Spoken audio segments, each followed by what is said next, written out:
Hello my dear viewers, this is your boy Bhuvi. So semester exam முடிஞ்சு இப்போ திருப்பி video போடுறேன் நான். இன்னைக்கு நம்ம பார்க்க போகிறது த சைக்காலஜி ஆஃப் மணின்ற புக்கில் 9th chapter wealth is what you don't see, spending money to show people how much money you have is the fastest way to have less money அப்படின்றாரு ஆத்தர். இதை சொல்லி ஸ்டார்ட் பண்ணுறாரு. இந்த வீடியோ ஃபுல்லாக டீட்டெயில்டாக இருக்கும் போது இதை பார்க்குறதுக்கு முன்னாடி அந்த லைக் ஷேர் சப்ஸ்கிரைப் பட்டனை தட்டிட்டு பாருங்க.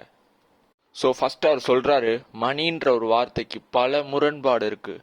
அதாவது அதில் ஒன்று wealth is what you don't C, அதாவது செல்வம்ன்றதை நம்மளால பார்க்கவே முடியாது. ஸோ ஆத்தர் இப்போ அவரோட எக்ஸ்பீரியன்ஸை சொல்கிறாரு. அவர் 2000s ஒரு வேலைவாக ஒரு ஹோட்டலில் லாஸ் ஏஞ்சலஸில் ஒர்க் பண்ணிட்டு இருந்தாரு. அவர் அப்போ ஃபெராரிஸை நிறைய ரோட்ல பார்ப்பாரு, போஷேவை பார்ப்பாரு. அவர் மனசுல டப்புன்னு வர விஷயம் என்னன்னா, அந்த கார் ஓட்டுற ஓனர் ஒரு பணக்காரன். ஈவன் அவர் அந்த ஓனருக்கு முக்கியத்துவம் தந்து பார்க்கலனாலும் டப்புன்னு அந்த காரை பார்த்தோன்னே மனசுல தோன்ற விஷயம் அவன் ஒரு பணக்காரனா தான் இருப்பான்னு. அப்புறம் கொஞ்ச நாள் புரியுது கழிச்சு அது உண்மையான கதை இல்லை. அந்த கார் அப்படி ஃபெராரி, போஷே, லேம்போகினின்னு ஓட்டுற ஆளுங்களை அவங்களோட சேலரியிலேருந்து எவ்வளோ பெரிய பெர்சன்டேஜ் அந்த காருக்காக தராங்கன்னு பார்த்ததுக்கு அப்புறம் அவரோட முடிவெல்லாம் மாற்றிக்கிட்டாரு. அவர் ரோஜர்ன்ற ஒரு கேரக்டரை பற்றி சொல்கிறாரு. அந்த ரோஜரும் இவரோட ஏஜ் தான். அவன் ஒரு கார் வாங்கினான். ஐ மீன் போஷே. இப்போ கூட ஒரு கப்புளை ஏற்றி கொண்ட காரு ஒரு 17-year-old பாயால் உங்களுக்கு எல்லாத்துக்கும் தெரிஞ்சிருக்கும்னு நினைக்கிறேன். அந்த காரை வாங்கினா அந்த காரு கொஞ்ச நாள் கழிச்சு அவர் கேட்குறாரு எங்கடான்னு கேட்டால் அதை ஃபோர்ஃபிட் பண்ணிட்டாங்க, அதாவது ரீப்ரோசஸ். ஐ மீன் என்கிட்ட திருப்பி எடுத்துக்கிட்டாங்க, நான் ஒழுங்கா லோன் கெட்டாதனால அப்படின்றாரு. இது அவர் என்ன சொல்றாருன்னா, இதில் அவனுக்கு கொஞ்சம் கூட வெக்கமே இல்லை. அவன் இதை ஒரு கேமோட நெக்ஸ்ட் சாப்டர் மாதிரி சொல்றான். ஸோ இப்ப இவன் கார் ஓட்டிட்டு இருந்தப்ப எவ்வளவு பேர் இவனை பணக்காரனா நினைச்சிருப்பாங்க அப்படின்றாரு. ஐ மீன் இந்த மாதிரி ரோஜர்ஸ் தான் நம்ம அமெரிக்கா ஃபுல்லா இருக்காங்க. ஐ மீன் இன் அவர் சொசைட்டி, தமிழ்நாடு, இந்தியா ஃபுல்லா இருக்காங்க. ஸோ லெட்ஸ் சே ஒரு 4 crore தான் ஸ்டார்டிங் ரோல்ஸ் ராய்ஸ். ஐ மீன் ரோல்ஸ் ராய்ஸ் கூட சொல்ல தேவையில்லை, நம்ம சாதாரண ஆடி A6 எடுத்துக்கலாம், ஒரு 80 lakh வரும். ஐ மீன் அந்த மாதிரி காரை ஓட்டுறப்ப நீங்க பார்க்க வேண்டியது என்னன்னா, அவனை ஒரு ரிச்சா பார்க்க அந்த மாதிரி ஒரு மைண்ட் செட்டுக்கு போகாதீங்கன்றாரு. ஏன்னா அப்படி போனா நம்மளும் அதையே பின்தொடருவோம், அவனை மாதிரியே பண்ணுவோம். ஸோ அவர் என்ன சொல்றாருன்னா, அவன்கிட்ட அந்த 80 lakh இருந்தது. இப்ப அவன்கிட்ட 1 crore இருக்குன்னா அதுல இப்ப 80 lakh இல்ல. ஐ மீன் இப்படியும் பார்க்கலாம், அவன் இப்ப 80 lakh மோர் டெட்ல இருக்கான். பிகாஸ் அவன்கிட்ட இருந்த பணம் இப்ப இல்ல, அப்படியும் இல்லைன்னா அவன் கடன்ல போயிருக்கான். இதுதான் மேட்டர். இதுதான் நமக்கு தெரிஞ்சது. ஏன்னா அவனோட வெல்த்தை போய் நம்மளால பார்க்க முடியாது. பிகாஸ் திருப்பி சொல்றேன், wealth is what you don't C. உண்மையான வெல்த்னா அந்த காரை வாங்காம இருந்தது, அந்த டைமண்ட் நகையை வாங்காம இருந்தது, சூப்பரான வாட்சஸை வாங்காம இருந்தது, ஒரு காஸ்ட்லியான க்ளோத்தை வாங்காம இருந்தது. இதெல்லாம் வெல்த். ஐ மீன் இது என்ன சொல்ல வர்றாருன்னா, இந்த பணத்தை இன்னைக்கு என்னால வாங்குற பொருளை விட அதை நான் க்ரோ பண்ணி அடுத்து என்னால என்னோட பர்ச்சேசிங் பவரை ஏத்துறதுல தான் வெல்த்ன்றாரு. ஸோ இன் அவர் சொசைட்டி எனக்கு தெரிஞ்ச எல்லாருமே அவங்க இதை நான் ரிச் டாட் புவர் டாட்லையும் இதே தான் நான் கேள்வி அதில் அந்த ஆத்தர் பேசுவார். சில பேர் மில்லியனர் ஆகணும்னு வாங்க, ஆனால் அவங்களோட உண்மையான ஆள் மனசில் மில்லியனர் ஆகணும்னு ஆசை இல்லை, $1 million செலவு பண்ணணுன்னு தான் ஆசை. ஸோ நீங்கள் எப்படி ஒரு முடிவுக்கு அப்படி வரலாம்? ஐ மீன் ஒரு காசை $1 million செலவு பண்ணுறது தான் மில்லியனர்னு இல்லையே. அந்த $1 million வச்சுக்கிறவன் தான் மில்லியனர், தவிர $1 million பொருள் வாங்குறவன் இல்லை. வெறும் ஒரு சிம்பிளான கொஸ்டின் தானே இது. ஆனால் நம்ம எல்லாரும் என்ன நினைக்கிறோம்னா, $1 million நான் செலவு பண்ணோம் அப்படின்னு தான் நினைக்கிறோம். நீங்க மில்லியனர் ஆகணும்னு சொல்லும் போது, பணக்காரனா இருக்கிறதுக்கு ஒரே வழி என்னன்னா, உங்ககிட்ட இருக்கிற காசை மட்டும் செலவு பண்ணணும், உங்ககிட்ட இல்லாத காசை செலவு பண்ணக்கூடாது. அதே மாதிரி பணக்காரனா ஆகணும்னா ஒரே வழி என்னது? ஐ மீன் பணக்காரனை இருந்து நான் எப்படி கீழே இறங்குவேன்னா ஸ்பெண்ட் பண்றது. ஸோ ஸ்பெண்ட் பண்றதை கட் பண்ணாலே பணக்காரனா ஆகலாம், பணக்காரனாவே இருக்கலாம். I mean at the same time அதை இன்வெஸ்ட்டும் பண்ணணும். ஆர்எல்ஸ் இன்ஃப்ளேஷனே அதை முக்கால்வாசி சாப்பிட்டு போயிடும். ஆத்தர் சொல்றாரு வெல்த்தியையும் ரிச்சான பர்சனையும் டிஃபைன் பண்றது என்னன்னா, வெல்த்ன்றது the wealth is something hidden that you can't சீன்றார். And at the same time rich என்னன்னு சொல்றான்னா, it is a current income அப்படின்றாரு. ஒரு அதே மாதிரி தான் அந்த 80 லேக் ஆடி ஏசிட்ஸ் அவன் வந்து லோன் போட்டு வாங்கியிருக்கலாம். ஆனால் அவன் அந்த லோனை கட்டுறதுக்கும் ஒரு கன்சிடரபிள் ஆன அமௌண்ட்டை வந்து அவன் வந்து பே பண்ணணும் டியூவா. அதுக்கு அதை பே பண்ணணும்னா அவன் ஒரு ரிச் தானே. ஸோ வெல்த்ன்றது வந்து உங்களுக்கு காணப்படாத சொத்து மற்றவங்களால. ஐ மீன் அதை வந்து உங்களுக்கு ஃப்ளெக்சிபிலிட்டி தரும் அண்ட் க்ரோத்தை, உங்களோட பர்ச்சேசிங் பவரை இன்க்ரீஸ் பண்ணும். அதுதான் வெல்த்து.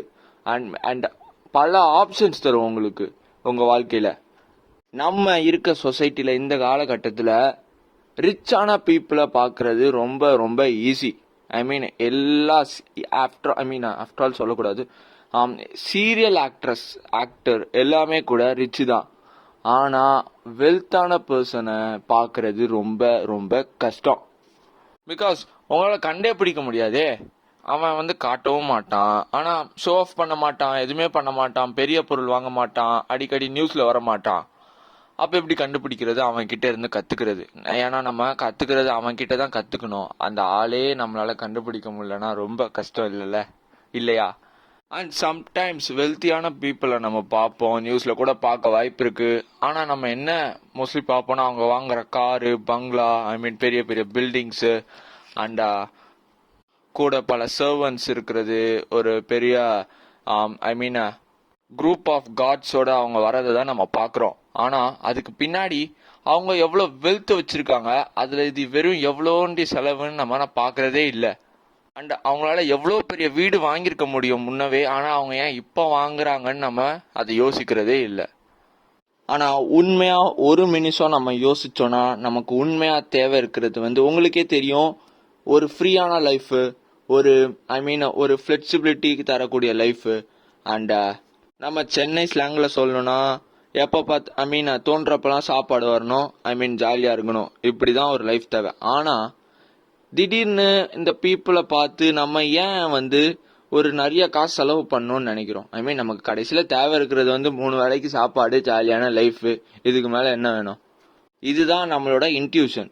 பட் ஆனால் நம்ம அதை யோசிக்கும் போது நமக்கு தேவை பெரிய வீடு, இவ்வளோ பெருசு, எல்லாமே பெருசாக யோசிக்கிறோம். டோட்டலி தப்பு. ஸோ நம்ம என்ன நினைக்கிறோன்னா, காசு வச்சுக்கிறது வந்து செலவு பண்ணுறதுக்குன்னு. ஆனால் அந்த திருப்பி நம்ம வெல்த்தியாக மாறுறதுக்கு அது எவ்வளோ கட்டுப்பாடுகள் நமக்கு தேவைன்றதை மறந்துடுறோம். அப்போ நம்ம ஹியூமன்ன்றது வந்து ஒரு காப்பி கேட். நம்ம பிரெயின் வந்து ஒருத்தவன் என்ன பண்ணுறோன்னா அதை சூப்பராக நம்மளால பண்ண முடியும். அது நல்லதாக இருக்கலாம், இல்லை கெட்டதாக இருக்கலாம். இந்த கேஸ் நம்ம ஒரு வெல்த்தியான பர்சனாக மாறணும்னா ஒரு வெல்த்தியான பீப்புளை பார்த்து காப்பி அடிக்கணும். அப்படி காப்பி அடிக்க வாய்ப்பே இல்லை. ஏன்னா வாய்ப்பு இருக்கு, கொஞ்சம் கம்மி தான். ஏன்னா நம்ம அவங்கள பார்க்கவே முடியாது வெல்த்தியான பீப்புளை ரொம்ப. ஃபர்ஸ்ட் சாப்டர்லேயே சொல்லியிருப்பேன், ரொனால்ட் ரீடுன்ற ஒரு தாத்தா இறந்தாரு, பல மில்லியன் வந்து அவங்களோட பசங்களுக்கு வச்சுட்டு போனாரு. அது யாருக்குமே தெரியாது அவர் அவ்வளோ பெரிய பணக்காரரான்னு. டோட்டல் மீடியாவும் ஷாக் ஆச்சு. ஸோ அதை கூட சுற்றி இருந்தவங்களுக்கு கூட அது தெரியாது. ஸோ இதுல இருந்து தெரியும், வெல்த்ன்றத பார்க்கவே முடியாது. அவர் ஜஸ்ட் ஒரு எம்ப்ளாயி தான், not even business owner. So author இதை சூப்பராக சொல்றாரு பாருங்க. இப்போ என்னோட கேஸில் வந்து வாரன் பஃபெட் எனக்கு பிடிக்கும். இப்போ வாரன் பஃபெட் வந்து ஒரு பேப்பர் எழுதியிருக்காரு. அந்த பேப்பரை நான் படித்தாதான் எனக்கு வந்து வெல்த்தை எப்படி அக்யூமுலேட் பண்ணணுன்ற நாலேஜ் வரும். ஸோ இப்போ எனக்கு அதை படிக்கவே என்னால் முடியாதுன்னா நான் எப்படி அவர்கிட்டேருந்து கற்றுக்க முடியும்? ஸோ உங்களோட ரோல் மாடலை நீங்கள் வந்து ரொம்ப ரொம்ப கவனமாக செலக்ட் பண்ணணும். ஸோ இந்த உலகத்தில் உண்மையாலே பீப்புள் யாரெல்லாம் ரொம்ப மாடஸ்டாக இருக்காங்களோ அவங்களாம் வந்து ரொம்ப வெல்த்தியான பர்சனாக இருப்பாங்க. at the same time, the people who showing of us that their exuberant and extravagancy to us are really living in a racer's edge.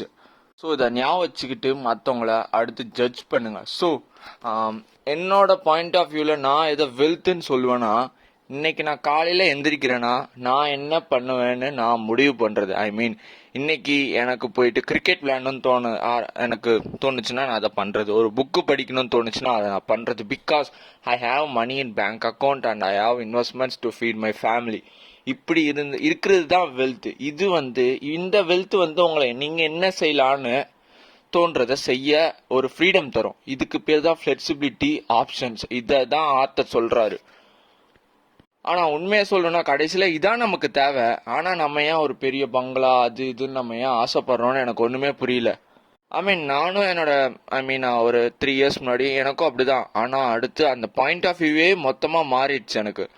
Author கடைசியா முடிக்கிறாரு, if wealth is what you don't spend, what good is it? Well, let me convince you to save money. So வெல்த்ன்றது காசு செலவு பண்றது தான். ஆனா அப்படி செலவே பண்ணாம இருக்கிறதுல என்ன பயன்னு நீங்க கேட்கலாம் அப்படின்னு சொல்றாரு. அதை ஏன் சேவ் பண்ணணும்னு அடுத்த சாப்டர்ல அவர் ப்ரூவ் பண்றாராம். ஸோ அடுத்த சாப்டர் நெக்ஸ்ட் சாட்டர்டேல நான் கண்டிப்பா போஸ்ட் பண்ணிடுவேன்.